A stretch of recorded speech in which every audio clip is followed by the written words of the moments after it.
देखिए, वापस जो पायरिंगल मशीन थी उसको चला दिया गया है। अब वक्त कितना लगता है उसकी कोई उम्मीद नहीं है। जब जिस तरीके से हमने चलाने का प्रयास किया गया था कि चेतना की जो हालात है वो क्रिटिकल बताई जा रही है, तो लोग लगातार कयास कर रहे थे, उम्मीद छोड़ दिए थे कि अब 8 दिन का वक्त गुजर गया और एक लंबा वक्त गुजर गया, अब क्या हालात होगी उस चेतना की। लेकिन अब जो ऐसा माना जा रहा है कि नीचे जो कटाई का कार्य था वो पूरा कर लिया गया, लेकिन बोरवेल ही नहीं मिल पाया।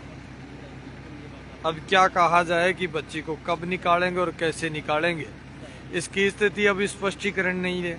यानी तमाम मीडिया चैनल्स पर चल रही है कि बच्ची निकल गई, लेकिन हालात खराब है और गंभीर है, बच्ची को बचाया नहीं जा सकता।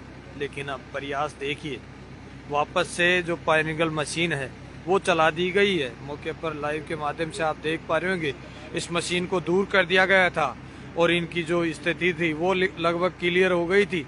इस तरीके से लग रहा था कि बाहर आ जाएगी बच्ची, लेकिन हालात अब देखिए।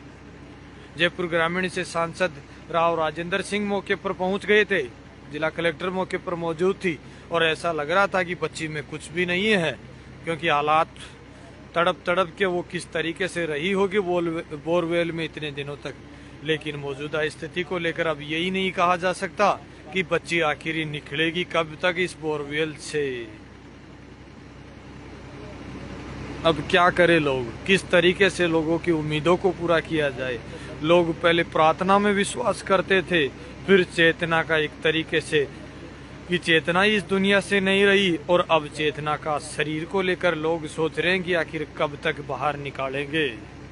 क्या कहा जाए, मशीन को वापस चलाया गया है।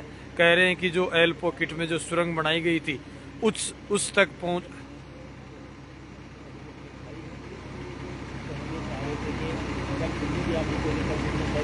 अभी सिंह यादव जी, मैं क्या करे तो बताओ, तो क्या अपडेट दूं, फिर इस लाइव को बंद कर देते, क्या करे तो बताओ भाई। एल पॉकेट में जो सुरंग थी उस सुरंग तक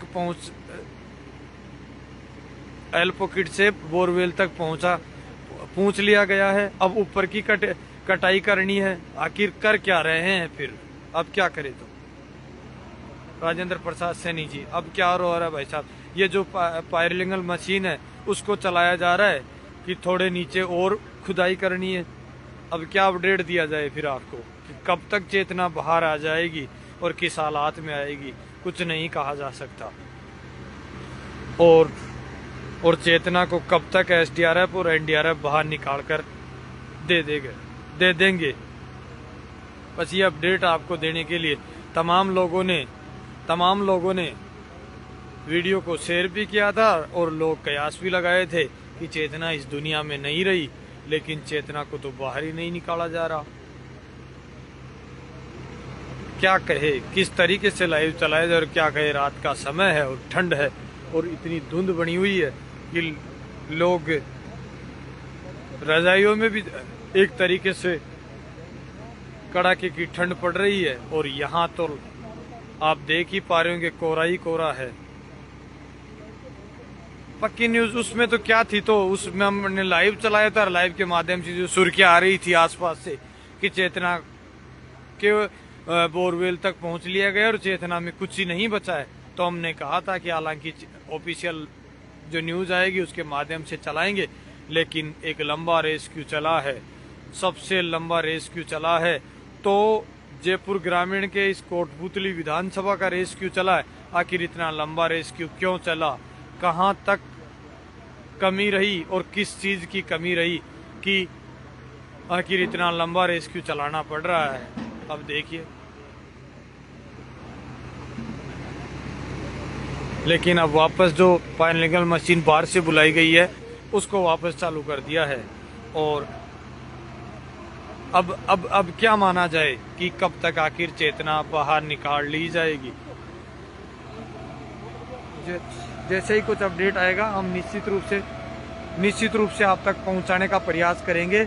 आप जैसे ही सुबह कुछ अच्छी खबर मिलेगी हम निश्चित रूप से आपको बताने का प्रयास करेंगे कि आखिर चल क्या रहा है बोरवेल में और कब तक चेतना को बाहर निकाल लिया जाएगा।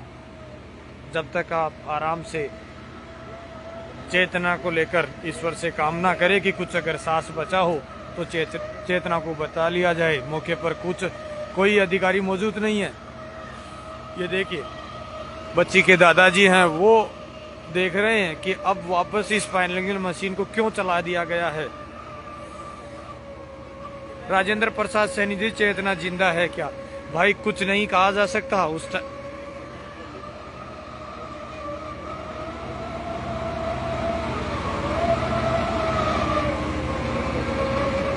क्या करे तो किशोर गुजर ऊपरा कि मीडिया वाले ही खोद देते। दुख भी है और पीड़ा भी और दर्द भी है, लेकिन आखिर सच को दिखाई नहीं पा रहे कि चल क्या रहा है इस बोरवेल ऑपरेशन में, इस बोरवेल रेस्क्यू में, कि कब चेतना बाहर आएगी कुछ नहीं कहा जा सकता।